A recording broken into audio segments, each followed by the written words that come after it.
Hi there, I'm David and I'm a faster. I fast to become more lean to achieve a healthy body weight so that I can live a long, healthy life, something I think everybody wants. I'm on a 14-day fast, demonstrate how even a long-term fast, you don't have to go for 14 days to use my method to achieve leanness. But I want you to see just how well it works, how possible it is. Well, I got a lot to go over tonight. And what I want to talk about is why we get fat. Even our pets are fat. This is my cat, and I've had to put him on a diet so that we can trim him down, and I have found some really interesting things about the problem I'm going to talk about tonight. I've got the watch behind me because we're going to go way, way back in time. There's a lot of other interesting things we can get from this video in the future. We're going to go back 10,000 years in a documentary I found out about this archaeological site, the Indus Valley in modern-day Turkey. 10,000 years old, the oldest agricultural community that archaeology has uncovered.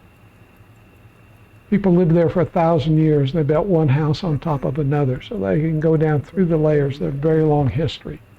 And the great thing about it is, contemporaneously, at the same time, there were hunter-gatherers living in the area under similar conditions. It makes a great comparison.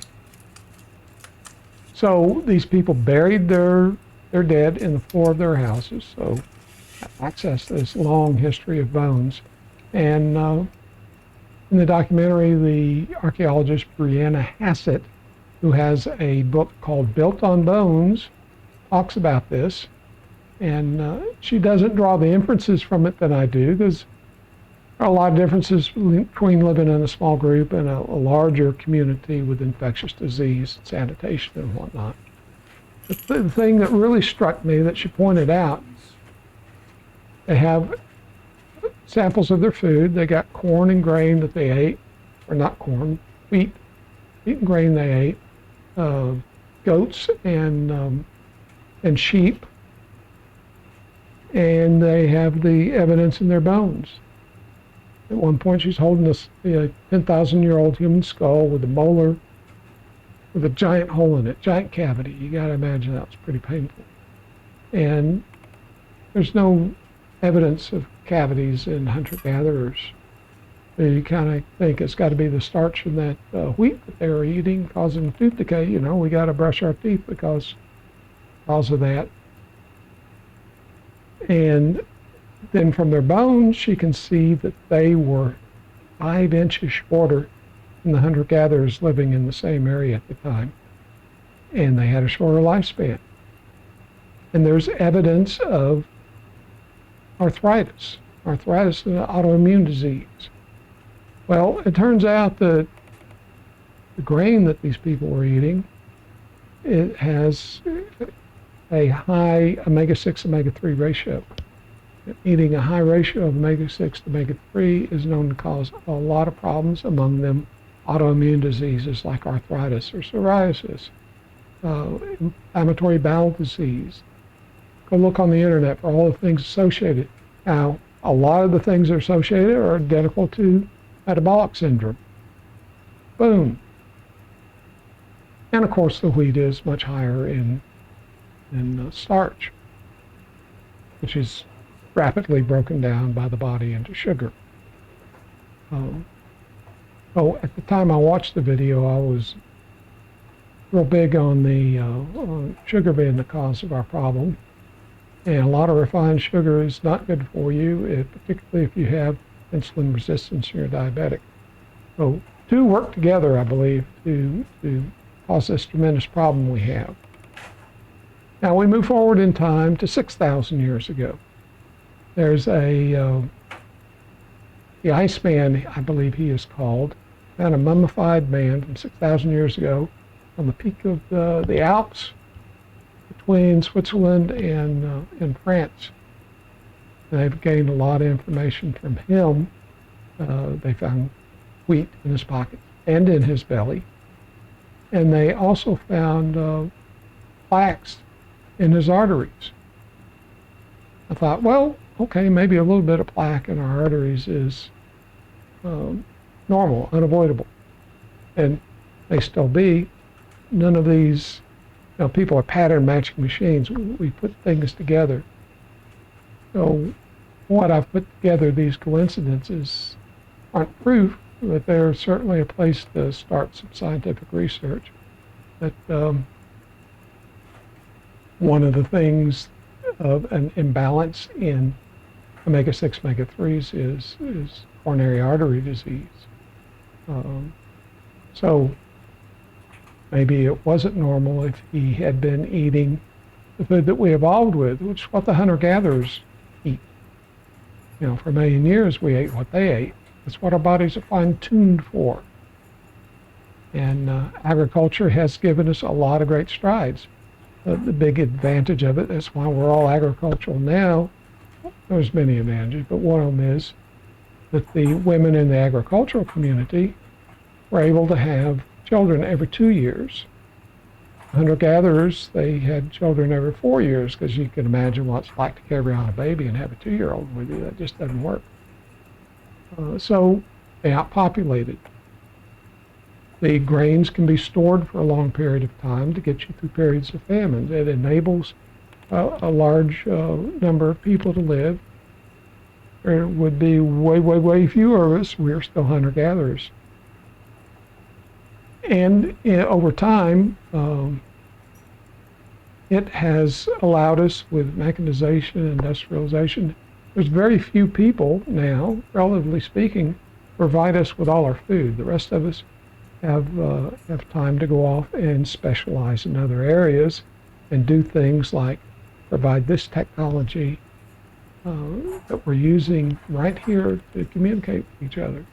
I mean, it's really kind of amazing. Me and nobody, in theory, can communicate with almost everybody on the planet, particularly if you tell all your friends about me. So we come further forward, and we'll introduce my friend here, the cow, Tasty, eating what cattle evolved to eat, what all of our livestock evolved to eat, and that's grass. And we come forward to the 1950s. Prior to this, cattle ate grass their whole life. In the 1950s, somebody decided, well, we feed them this stuff, make them grain-fed in the last part of their life. We'll get them up to weight quicker. We can sell them quicker and make more money.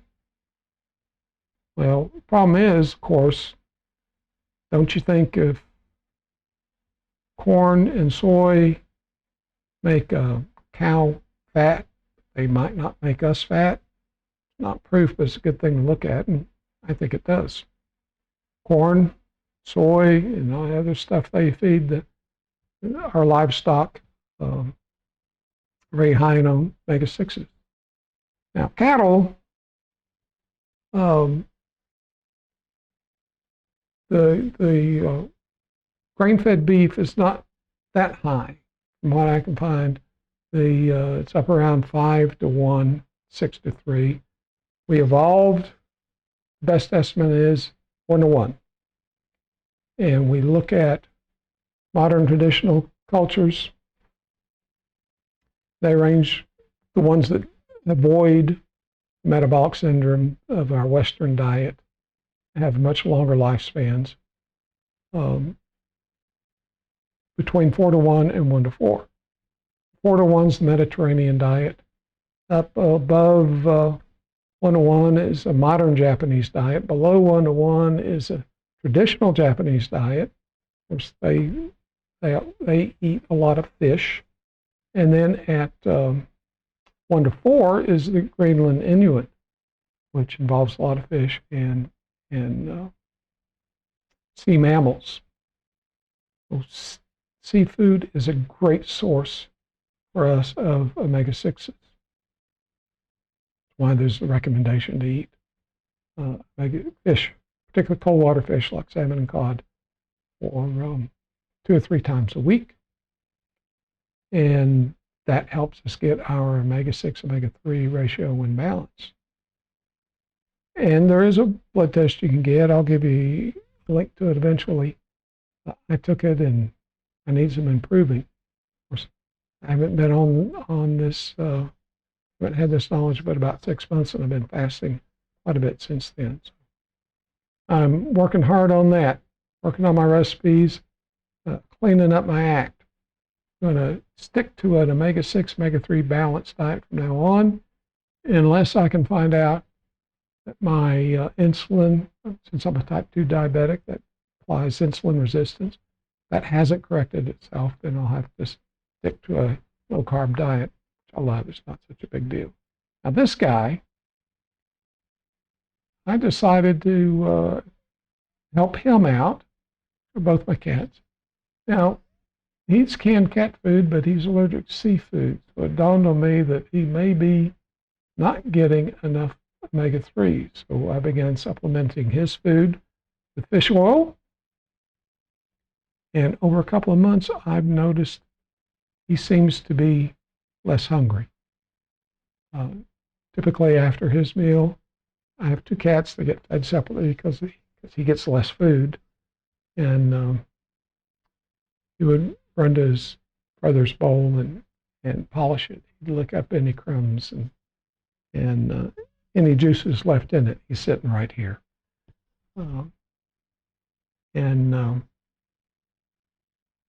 That doesn't happen so much now. Got him just sitting outside the door this evening. He eventually went in, but I think that's mostly habit. I'm going to get a blood test for them next annual physical they get. It requires a drop of blood, and I'm not going to try and take a drop of blood out of my cats. I'll let their vet do that. So moving a little further forward, so our livestock and our poultry and pork has all been greatly influenced by this grain feeding as well. In fact, in poultry and pork, it's 15, 17 to 1. So, most advice we got to eat lean meat. People eating lots of chicken, they're really potentially throwing their omega-6, omega-3 way out of balance. So on the Western diet, we should be 4 to 1, 1 to 4, or at least 10 to 1. Some people as high as 30 to 1. And you can look up online all the things in your body can mess up. Autoimmune diseases. These fatty acids are essential for production of many hormones. They modulate what gets in and out of your cells that form there's what they call the phospholipid layer. There's a fatty layer around cells in your body. The omega-6s and omega-3s are a part of it. And when we have too much 6, the same enzymes are used to process the 2, and too much 6 means not enough 3 gets processed. And our bodies don't work the way they evolved to work. So after the feeding of our livestock with grain, the next thing that happened, and you can see a huge zoom in obesity with this, is we were told not to eat saturated fat, to eat vegetable oils. And vegetable oils are absolutely loaded with omega-6. So there you have it. There is a correlation between our omega-6, omega-3 ratio and our weight.